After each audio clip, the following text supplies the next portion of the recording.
எல்லாருக்கும் வணக்கம். கடமையை செய் பலனை எதிர்பார்க்காத. என்னடா நம்ம எதுக்கோ எதிர்பார்த்துட்டு இருந்தோம், இது என்ன ஒரு ஸ்லோகம் சொல்கிறான்னு பார்க்குறீங்களா? எந்த விஷயத்துக்காக நீங்கள் எதிர்பார்த்துட்டு இருக்கீங்களோ அதுக்கு முன்னாடி ஒரு ஸ்லோகம், ஒரு குட்டி கதை. ஏன்னா இந்த வீடியோ முடியும் போது அந்த ஸ்லோகத்துக்கும் அந்த குட்டி கதைக்கும் ஒரு லிங்க் இருக்குது, சரிங்களா? கடமை செய் பலனை எதிர்பார்க்காத, அதான் அந்த ஸ்லோகம். எனக்கு ரொம்ப பிடிச்சிது. என்னடா இது, கடமையை செய்ய சொல்கிறாங்க, பலனை எதிர்பார்க்க வேணான்றாங்கல்லன்னு நிறைய பேருக்கு அந்த ஸ்லோகமில் ஒரு டவுட் ஒன்று இருக்குது. வேலை பண்ணுறோம், வேலைக்கேற்ற கூலி எதிர்பார்க்கக்கூடாதா? இவ்வளோ கஷ்டப்பட்டு உழைக்கிறோம், சம்பளத்தை எதிர்பார்க்கக்கூடாதா அப்படின்னு. அந்த ஸ்லோகத்துடைய முழு மீனிங் என்னன்னா ஒரு கதையாக சொல்லிடுறேன். ஒரு பெரிய வீடு, ஒரு மிகப்பெரிய பணக்காரர். அவர் ரூமு மட்டும் க்ளீன் பண்ணுறதுக்கு ரெண்டு ஆட்கள் இருப்பாங்க. ரொம்ப பிடிச்சவங்களும் 2 பேர் அந்த ரூம் க்ளீன் பண்ணுறதுக்கு வச்சுருக்காரு. அவர் மிகப்பெரிய பணக்காரர். அவர் இப்போ 2 பேரும் வந்து ரூம் துடைக்கிறவங்க. ஓகே, அவர் காலையில் ரெடி ஆகி அந்த ரூம்லேருந்து வெளியே வரும்போது அவங்க துடைச்சிட்டு இருக்காங்கல்ல, அதில் ஒருத்தர் வந்து அவர் பாட்டுன்னு ஒரு வேலையை பார்த்துட்டு இருப்பார், துடைச்சிக்கிட்டே இருப்பார். இன்னொருத்தர் இருக்கார்ல, அவர் போய், சார் உங்கள் ட்ரெஸ்ஸு சூப்பராக இருக்குது சார், சார் நீங்கள் போட்டுக்கிற கண்ணாடி நல்லா இருக்குது சார், சென்ட்டு சூப்பராக இருக்குது சார், நல்லா இருக்குது சார், சூப்பராக இருக்கீங்க சார், எனக்கு பேக் கொடுங்க சார் அப்படின்னு வாங்கிட்டு போவார். இன்னொரு ஆள் வணக்கம் சார் சொல்லிட்டு வேலையை மட்டும் பார்த்துட்டு இருப்பார். இப்படியே தினமும் நடக்கும். அப்புறம் அந்த ஓனர் வந்து இந்த ஊரை விட்டு வெளியூருக்கு போகிறாரு. போகும்போது 2 வேலைக்காரங்களும் கூப்பிட்டு ஒருத்தருக்கு வந்து 1 மாதம் சம்பளம் எக்ஸ்ட்ரா, யார் கூட பேக்லாம் தூக்கிட்டு போய் எப்போ பார்த்தாலும் சூப்பர் சொன்னார்ல, அவருக்கு 1 மாதம் சம்பளம் எக்ஸ்ட்ரா. இன்னொரு ஆளுக்கு ஒரு வீடு வாங்கி கொடுத்து அவரை, நீ என் கூடவே வந்துருங்க, நான் அவர் கூடவே அவரை கூப்பிட்டு போகிறேன். இவன் ஓடி போய் கேட்டானா, சார் என்ன சார் தினமும் நான் தானே சார் உங்கள் பேக் எடுத்துருந்தேன், நான் கொடுத்த வேலையை நீ கரெக்டாக பண்ணல, நீ ஜால்ரா அடிக்கிறதுலையே இருந்த, எனக்கு இது நல்லா இருக்கு அது நல்லா இருக்குன்னு. ஆனால் அவன் வேலையை மட்டும்தான் பார்த்தான். வேலையை கரெக்டாக பார்த்தா பலனு கடவுள் கொடுப்பார், அந்த பலன் தான் இது அப்படின்னு சொன்னான். இப்போ விஷயத்துக்கு வருவோமா? திருச்சி கிழக்கு தொகுதி. இன்றைக்கி நான் என்ன முடிவு சொல்கிறேன் இதுதானே. நான் திருச்சி கிழக்கில் நிற்கணுன்னா நான் முதல்ல அரசியலுக்கு வரணும். நான் அரசியலுக்கு வரேனா இல்லையான்றதை சொல்கிறேன். அரசியல் எப்படி என் வாழ்க்கையில் வந்ததுன்னு சொல்கிறேன். உங்களுக்கு நல்லா தெரியும், என் வீட்டில் குழந்தைங்கள வளர்த்துக்கிட்டு நான் பாட்டுன்னு சோஷியல் சர்வீஸ் பண்ணிகிட்டு இருந்தேன். மாற்றுத்திறனாளிக்கு டான்ஸ் சொல்லி கொடுக்குறது, ஓப்பனர் சர்ஜரி பண்ணுறது, பசங்களை படிக்க வைக்கிறது, ஸ்போர்ட்ஸு, எல்லாத்துலேயும் என்னால் முடிஞ்ச வரைக்கும் பண்ணுவேன். என்னால் முடியல மற்றவங்கிட்ட கேட்டு பண்ணிகிட்டு இருந்தேன். இந்த டைமில் தான் ஜல்லிக்கட்டுன்னு ஒன்று வருது. ஒரு சில விஷயம்லாம் ஃபாஸ்ட்டாக சொல்லிடுறேன், உங்களுக்கு தெரிஞ்ச விஷயந்தான். ஜல்லிக்கட்டுன்னு ஒன்று வருது, அதில் நான் போகிறேன், சாப்பாடு போகிறதுக்காக குழந்தைங்களுக்கு போகிறேன். அப்படி நான் அந்த ஜல்லிக்கட்டு நடந்து முடிஞ்ச விஷயம்லாம் உங்களுக்கு தெரியும். அப்புறம் என் மேலே ஒரு தலைவர் விமர்சனம், எதுக்கு தலைவர்னு சொல்லுவாரா, நம்ம அண்ணன் தான், சீமான் அண்ணன் ஒரு விமர்சனம் வைக்கிறாரு. அதுக்கு நான் மறுபடியும் ஒரு ட்வீட் போடுறேன், அவர் ட்வீட் போடுறேன். அப்போ தான் என் வாழ்க்கையில் அரசியல்னு அந்த நுழையுது. நம்ம சாப்பாடு போகிறதுக்கு போகணும், இது என்னடா இவ்வளோ பெருசாக இருக்குது, அந்த ஜல்லிக்கட்டு தான் எனக்கு அரசியலில் உள்ள நுழைஞ்சது, என்னடா இவ்வளோ பெருசாக இருக்குது அப்படின்னு. அப்படியே போச்சு. அதே தலைவர் தான், அதே சீமான் அண்ணன் தான் ரஜினி சார் அரசியலுக்கு வர்ற மாதிரி பேச்சு அடிபட்ட உடனே அவங்க சைட்லேருந்து பேசுகிறாங்க, தலைவரை பற்றி பேசுகிறாங்க. தலைவர் எனக்கு வந்து ஒரு குரு, என்னை வாழ வச்ச தெய்வம், ஒரு அப்பா மாதிரி, ஒரு அண்ணன், அப்பா எல்லாமே சொல்லலாம். ஸோ அவரை பற்றி அதிகமாக பேச ஒரு முறையும் சூப்பர் ஸ்டாருக்கு ஃபோன் போடுவேன், அண்ணா ரொம்ப ஓவராக பேசுகிறாங்க, டெபா கம்முன்னு இருக்கண்ணா, நீ சைலண்ட்டாக இப்படியே ஓரளவுக்கு தான் நம்மளால் பொறுக்க முடியும். அதுக்கப்புறம் ஆடியோ ரிலீஸ் ஃபங்க்ஷனில் என் மனசில் இருக்கிறதெல்லாம் உடச்சி சொன்னேன், அதை நீங்களும் பார்த்துருப்பீங்க, தெரியும். அதுக்கப்புறம் ஒரு ரஜினி சாருக்கு ஒரு ஃபங்க்ஷன் வந்தது, அந்த ஃபங்க்ஷன்லேயும் பேசினேன் இதை பற்றி. உங்களுக்கு தான் தெரியுமா அந்த வீடியோ, யார் ஓட்ட பந்தயத்தில் ஜெயிக்கிறது, இப்போ கூட அந்த வீடியோ போயிட்டுருக்கு. அதை பேசணும், அது பாட்டும் அப்படியே போயிட்டு இருந்தது. அதுக்கப்புறம் பார்த்தீங்கன்னா ரஜினி சார் அரசியலுக்கு வரேன்னு அனௌன்ஸ் பண்ணுறாரு. பண்ணோடனே நான் போய் தலைவரை பார்க்குறேன், என்ன வரீங்களா, நான் நியூஸில் வருது, ஆமாக்கா நான் வரேன். இன்னும் பயங்கர சந்தோஷம். ஏன்னா வாழ்க்கையில் ஒளி ஏற்றி வச்சவர், அவர் அரசியலுக்கு வர்றாரு, அவருக்கு சப்போர்ட்டிவாக இருக்கணும் நம்ம. அப்புறம் எல்லாருக்கிட்டையும் போய் நம்ம கேட்டுட்டு இருக்கோம், தலைவர் வந்துட்டாருன்னா எல்லாமே குழந்தைங்களுக்கு இன்னும் நிறைய பண்ணலாம் அப்படின்னு, என்ன நானும் வரேன்னு அப்படின்னா ரொம்ப சந்தோஷம் அப்படின்னு ஸ்ட்ரெயிட்டாக கிளம்பி நான் ட்ரஸ்ட்டுக்கு வரேன். என்னுடைய ட்ரஸ்ட்டு, என்னுடைய ஃபேன்ஸு எல்லாரையும் கூப்பிட்டு என்னுடைய வெல்விஷர்ஸ் எல்லாரையும் கூப்பிட்டு உட்கார வச்சு, தலைவர் அரசியலுக்கு வராரு, புரியுதுங்களா? எனக்கு வந்து எழுத படிக்க தெரியாது, அதான் ஒரு ட்வீட் பண்ணணும், இதெல்லாம் ரெடி பண்ணுங்கன்னு தமிழில் சொல்லிவிட்டு அவங்க ரெடி பண்ணிட்டு இருக்க ஒரு டீம். இன்னொரு டீம் உட்காந்து என்கிட்ட கேள்வி கேட்குறாங்க, தலைவர் அரசியலுக்கு வந்து அவர் வந்து சிஎம் ஆகிடுவார், நீங்கள் வந்து அமைச்சர் ஆகிடுவீங்களாண்ணே, சுகாதாரத்துறை அமைச்சர் தான் நம்ம வந்து ஆப்ரேஷன் நிறைய பண்ணலாம், இன்னொருத்தர் கல்வித்துறை எடுத்தால் நிறைய படிக்க வைக்கலாம். டேய், கடமை செய்யணும், பலன் எதிர்பார்க்கக்கூடாது. சுகாதாரத்துறை அமைச்சர், இது வந்து கல்வித்துறை, இதெல்லாம் படிச்சுங்க வர இடம். அண்ணன் படிக்கலடா. எல்லாருக்கும் படித்த இடத்த போட்டு ஒரே இடத்துல போய் முடங்கி போய் படிப்புனா படிப்பு மட்டும், எல்லாம் கட்சி வளரட்டும், தலைவர் வரட்டும், எல்லா துறையிலேருந்து ஹெல்ப் கேட்டு நல்லா பண்ணுவோம், பெரிய ட்ரஸ்ட்டு கட்டுவோம். இப்போன்னா சின்ன ட்ரஸ்ட்டில் தான் நம்ம இருக்கோம். சின்ன வீட்டில் 60 குழந்தைங்க நீங்கள் இருக்கீங்க, 100 ஏக்கரில் கட்டுவோம். ஊனமுற்றோர்கள் இந்த பக்கம் திருநங்கைகளுக்கு, இந்த பக்கம் முதியோர்களுக்கு ஒரு பெரிய ட்ரஸ்ட்டு கட்டி பண்ணுவோம்டா. சூப்பர்ண்ணா. இன்னொருத்தர் டக்குன்னு அங்கேருந்து, அண்ணா நம்மளை எதிர்த்து பேசின்னு இருக்கார்ல சீமான் அண்ணா, அவருக்கு ஆப்போசிட்டாக எதிர்த்து நில்லுங்கண்ணே அப்படின்னா. அது அரசியல் இல்லை. ஒருத்தர் மேலே கோவத்தால் நம்ம அரசியலுக்கு வந்தால் அது வந்து வெறுப்பு அரசியலாக மாறும். அரசியல்ன்றது மக்களுக்கு நல்லது பண்ணுறதுக்காக வரணும். இப்போ அவரை நான் அழிக்கணும், அவரை நான் ஏதோ ஒன்று செய்யணும்னு அந்த ஆசையில் வந்தேன்னு வச்சுங்களேன், ஆசை என்ன ஆகும், கோபமாக மாறும். கோபத்துலேருந்து என்ன வரும், வார்த்தைகள் தப்பாக வரும். வார்த்தைகள் மட்டும் வராது, தப்பான வார்த்தைகள் வரும். மக்களுக்கு நம்ம மேலே மரியாதை இல்லை, மக்களுக்கு நம்ம மேலே மரியாதை இருக்காது, போயிடும். ஸோ அதால் அரசியலுக்கு வரணும்னா அவரை அழிக்கிறேன் இவழியாக இருக்கிறேன், பதிவை பற்றி பேசுகிறத ஃபஸ்ட்டு விடுங்கடா, ஃபஸ்ட்டு வேலையை பார்ப்போம்டா. நம்ம தலைவர் வரேன்னு சொல்லிட்டாரு, ட்வீட் போடுங்களா அப்படின்னு ட்வீட் போட்டுட்டு அங்கேருந்து போட்டுட்டு வீட்டுக்கு போகிறேன். இங்கே தான் பெரிய ட்விஸ்ட் இருக்குது எனக்கு. வீட்டுக்கு போகிறேன். வீட்டுக்கு போனோன்னா எப்பவும் நான் அம்மா கிட்ட போய் ஒரு விஷயத்த சொல்கிறதுக்கு முன்னாடி ஒரு சர்ப்ரைஸ் ஒன்று பண்ணுவேன். எங்கள் அம்மா கோவில் கட்டுறது கூட, கோவில் கட்டிட்டு ஸ்டாச்சுலாம் ஆர்டர் பண்ண அப்புறம் தான் அந்த ஸ்டாச்சுவே காமிச்சாங்க அம்மாவுக்கு. அதே மாதிரி அரசியல் விஷயத்துலையும் போய் சொல்லலான்னு அம்மாவை கூப்பிட்டு ஃபேமிலியெல்லாம் உட்கார வச்சு, அம்மா தலைவர் அரசியலுக்கு வர்றாரு, சரி கண்ணா, நானும் அரசியல் போடுறேன், இங்கே பரமா ட்வீட் போட்டிருக்கேன் அப்படின்னு. அம்மா முகம் டக்குன்னு மாறிச்சு. மாறிட்டு ஓகே கண்ணா, ஓகே கண்ணா சாப்பிடலாம் அப்படின்னு எழுந்து போயிட்டாங்க. என்ன இப்படி போக மாட்டாங்களே, ஒரு விஷயத்த சொன்னால் சூப்பர் கண்ணான்னு பேசுவாங்கள்ல, 1 hour அதில் இருக்கிற நல்லது கெட்டது எல்லாம் பேசுவாங்க, என்ன போயிட்டாங்க அப்படின்னு ஒரு ஃபீல். சரி, இது உடம்பு சரியில்லை போல, அப்செட்டில் இருக்கான்னு விட்டேன். அப்புறம் 2-3 நாள் அவங்ககிட்ட பேசவே மாட்டுறாங்க. கூப்பிட்டு, என்னம்மா உனக்கு பிரச்சனை, ஏதாவது தப்புன்னா அடின்னா அடிச்சிடுமா, என்னம்மா இப்படி பேசாமல் இருக்குன்னா, இல்லை கண்ணா நீ அரசியல் போனது எனக்கு பிடிக்கல அப்படின்றாங்க.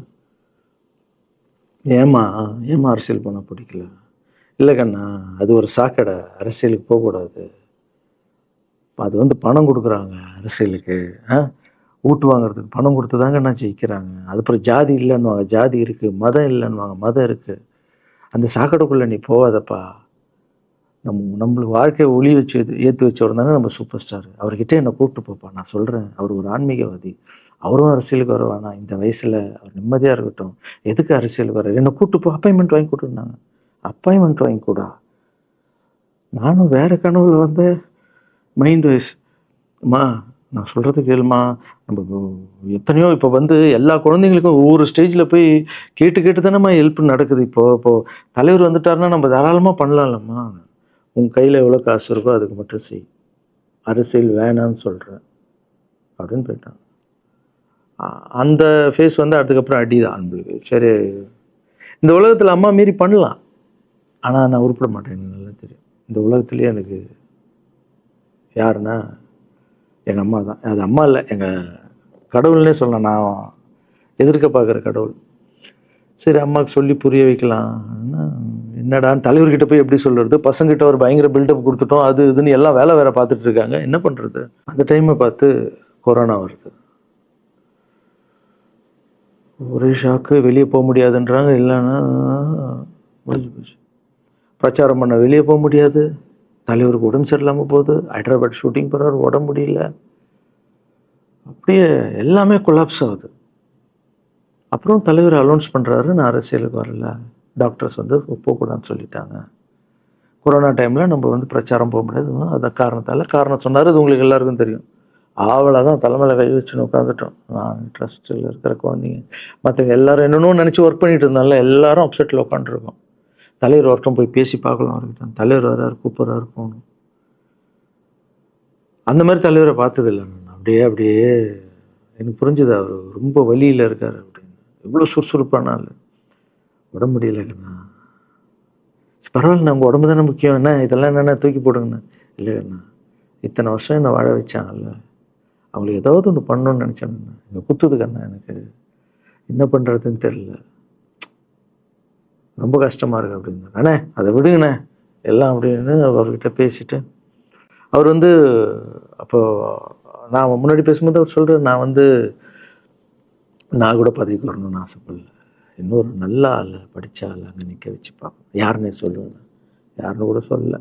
அது அப்படியே போச்சு. அவர் மனசுக்கு மட்டும்தான் தெரியும், யாருன்னு கூட சொல்லலை. ரொம்ப அப்செட்டாக இருந்தார். சரி ஓகே, இதுவும் கடந்து போகணும். அப்படியே கடந்து போச்சு.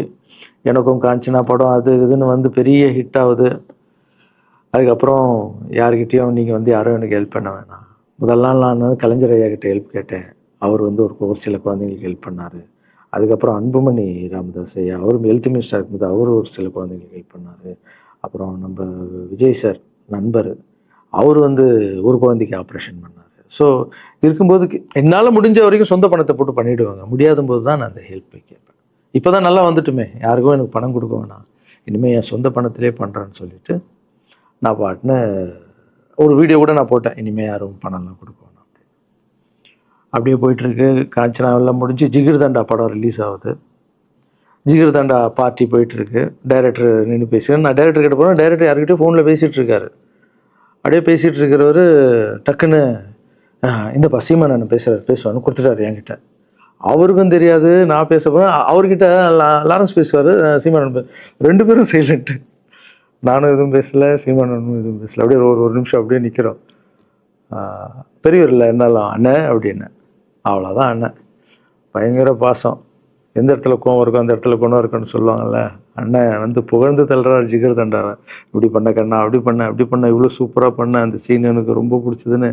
அவருடைய அன்பு தான் தெரியும்ல, எல்லாமே அதிகமாக இருக்கும் அண்ணன்கிட்ட.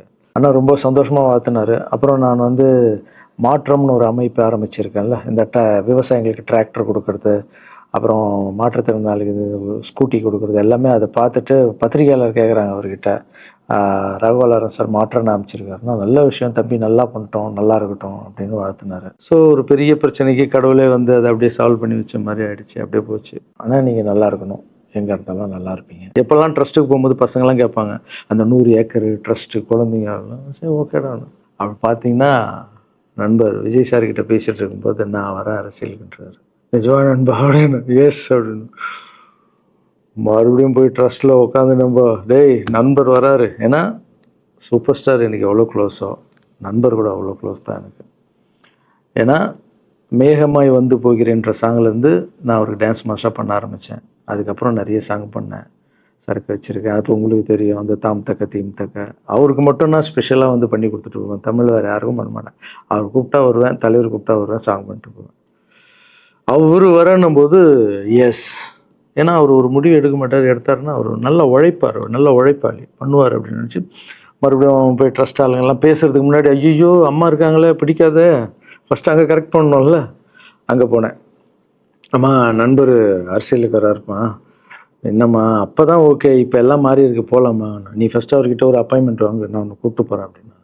கூப்பிட்டு போய் இந்தப்பா என் பிள்ளைய ஒப்படைக்கிறேன் பார்த்துக்கப்பான்னு சொல்லுன்னு பார்த்தா, என்னம்மா பேச போகிறான்னு கேட்டேன். நீ அரசியலுக்கு வராத தம்பி, இது ஒரு சாக்கடை, நீ அரசியலுக்கு வராத, நீ ரொம்ப சைலண்டான ஆள், உனக்கு இதெல்லாம் செட் ஆகாது, பணம் கொடுத்தா தான் ஜெயிக்க முடியும், ஜாதி இருக்குது, மதம் இருக்குது, இதெல்லாம் தாண்டி வருது கஷ்டம்னு நான் அவர்கிட்ட சொல்கிறேன்ப்பா அப்படின்னு. நான் அப்படியே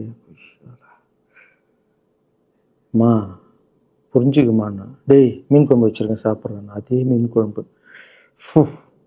ஓகே நான் நினச்சிட்டேன் நம்ம ஜாதகத்தில் இல்லை போல், சரி விட்டுடலாம், சரி இப்போ விட்டுருவோம், ஒரு 2-3 நாளைக்கு அப்புறம் மறுபடியும் பேசுவோம் அப்படின்னு மறுபடியும் பேசுகிறேன். அதே மறுப்பு தான். நானும் நண்பர்கிட்ட பேசுகிறேன், அம்மா இப்படி சொல்கிறாங்க நண்பா, அது அவங்களுக்கு தெரியல, அவர் நிறைய பேச மாட்டார், வயசானவங்க இல்லை, தெரியல, வந்தப்புறம் புரியும், ஒரே வார்த்தை தான். அதுக்கப்புறம் ஃபோனில் கூட்டணி கட்சியெல்லாம் வராது நண்பா, என்னடா யாரும் கூட்டணி கட்சி வரல நண்பா, இது அது நான் எனக்கு ஒருத்தரை பிடிச்சிட்டாங்கன்னா மனசில் பட்டதை எல்லாமே சொல்லிகிட்டு இருப்பேன். அது நல்லதோ கெட்டதோ, என் பழக்கம் அப்படி தான், பிடிக்கலாம் தூரம் ஒதுங்கிடுவேன். அப்படியே போகுது. எலெக்ஷன் வருது, அனௌன்ஸ் பண்ணுறாங்க, எலெக்ஷன் நண்பர் நிற்கிறாரு. ரிசல்ட் அன்றைக்கி டோட்டலாக மாறுது எல்லாமே, அப்படியே தலைக்கீழாக ஆகுது, புரட்டி போடுறாரு சரித்திரத்தை. வேற அம்மா இப்போ முதல்ல தெரிந்து எங்கள் அம்மாவை தான். எனக்கு ரொம்ப ஆசையாயிடுச்சுன்னா எங்கள் அம்மா மேலே அம்மா பேர் கண்மணி. கண்மணி அப்படின்னு தான் கூப்பிட்டு போவேன். எங்கன்னு கூப்பிட்டு போனால் அம்மா கொண்டு என்னடா இவ்வளோ உஷாராக வர என்ன விஷயம், இங்கே வா உங்ககிட்ட தான் பேசணும். நீ என்னம்மா சொன்ன, பணம் கொடுத்தா தான் ஓட்டு போடுவாங்க, ஜாதி இருக்குது, மதம் இருக்குது, புது ஆளுங்களை வர விட மாட்டாங்க, ஜெயிக்க முடியாது, இதெல்லாம் சொன்னல. நண்பர் ஜெயிச்சிட்டார் பார்த்தியாம்மா. அந்த ஒரே ஒரு முகத்துக்காக ஓட்டு போட்டிருக்காங்க. நம்பிக்கையான ஆள் வந்தால் போடுவாங்கம்மா, நல்லவங்களாம் வரலாமா, புரிஞ்சுக்கம்மா, என்ன விடுமா. இப்போ என்னம்மா சொல்கிற அப்படின்னு கேட்டேன். முதல் முறையாக எங்கள் அம்மா முகத்தில் ஒரு சிரிப்பை பார்த்தேன் நான். ஆமாம் கண்ணா, அந்த புள்ள எல்லாத்தையும் மாற்றிடுச்சு, இவ்வளோ பெரிய வெற்றி அடி வரணும்னு நான் எதிர்பார்க்கலப்பா. ஒரு நல்ல மனுஷன் வந்து பண்ணணும்னு நினச்சா அது முடியுங்கண்ணான்ற நம்பிக்கை எனக்கு வந்திருக்குப்பா அப்படின்னு அம்மா சொன்னான். அப்போ என்ன போயிடலாமா, ஓகேவா அப்படின்னு கேட்டேன். போகண்ணா, நீ நினச்ச மாதிரி பண்ணு அப்படின்னு அம்மா சொன்னோன்னு காலில் சாஸ்தாமா வந்தேன். தேங்க்யூ ஸோ மச்மா அப்படின்னு. ரொம்ப ஹாப்பி நான். அம்மா ஓகே சொல்லிட்டாங்க அரசியல் வர்றதுக்கு. இப்போ நான் தாய்க்கு நிகரான்னு நினைக்கிறேன். என் ரசிகர்கள் கேட்குறேன், நான் அரசியலுக்கு வரலாமா? இதை பார்த்துட்டு இருக்கிறவங்களுக்கு, இந்த மக்களை கேட்குறேன், நான் அரசியலுக்கு வரலாமா? அந்த தகுதி எனக்கு இருக்கா? நீங்களும் சொல்லுங்கள். இந்த வீடியோ பார்த்துட்டு இருக்கவங்க கமெண்ட்ஸ் போடுங்க. பசங்களா, இவங்க தான் என்னுடைய 22 வருஷத்தினுடைய உழைப்பு. அரசியலுக்கே வராமல் மக்களுக்கு நான் செஞ்ச சேவை உங்கள் கண்ணு முன்னாடி நிப்பாட்டியிருக்கேன். இப்போ உங்கள் வயசு என்ன? 22 வயசாகுது. ஒரு வயசில் என் கையில் வந்தார் இவர். அந்த ஃபோட்டோவை நீங்களே பாருங்கள். இப்போ 22 வயசு.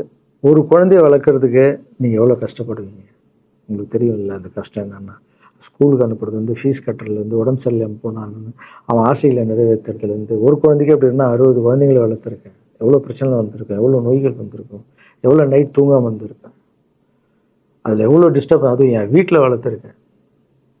இதெல்லாம் எதுக்கு பண்ணேன்னா, எந்த ஒரு எதிர்பார்ப்பும் இல்லாமல் கடமை செய் பலனை எதிர்பார்க்காதான்ற இந்த வார்த்தை எனக்கு ரொம்ப பிடிக்கும். அதுக்காக செஞ்சுருக்கேன், என் மக்களுக்காக செஞ்சுருக்கேன். ஏன்னா மக்கள் தான் என் படத்தை பார்க்குறாங்க.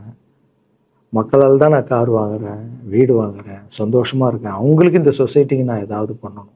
அரசியலுக்கு வர்றதுக்கு முன்னாடியே பண்ண விஷயங்கள் பார்த்தீங்கல்ல. 22 வருஷம் உழைச்சிருக்கேன். ஒரு கதை ஒன்று சொன்னேன்ல, 2 வேலைக்காரங்க இருந்தாங்கன்னு. சின்சியராக யாருக்கும் ஜால்ரை அடிக்காமல் எதுவும் பண்ணாமல் என் தொழிலுக்கு தர்மமாக, என் மக்களுக்கு தர்மமாக என்ன பண்ணணுமோ 22 வருஷம் உழைச்சி உங்கள் கண்ணு முன்னாடி நிப்பாட்டிட்டேன். அந்த ஓனர் ஒரு பலன் கொடுத்தார்ல, அந்த ஓனர் யார் தெரியுமா? கடவுள். அந்த கடவுளுக்கு தெரியும் எனக்கு என்ன பலன் கொடுக்கணும். இதுக்கு தான் அந்த கதை லிங்க் ஆகும்னு சொன்னேன். ஸோ நீங்கள் சொல்லுங்கள், நான் அரசியலுக்கு வரணுமா வேண்டாம்? வேண்டாம்னா வேணான்னு சொல்லுங்கள். வாப்பா, வாடாகண்ணா, வா நண்பா, வாங்கண்ணா அப்படின்னு சொல்லுங்கள். என் முடிவை நான் உங்களுக்கு சொல்கிறேன். உங்கள் முடிவுக்காக காத்திருக்கேன்.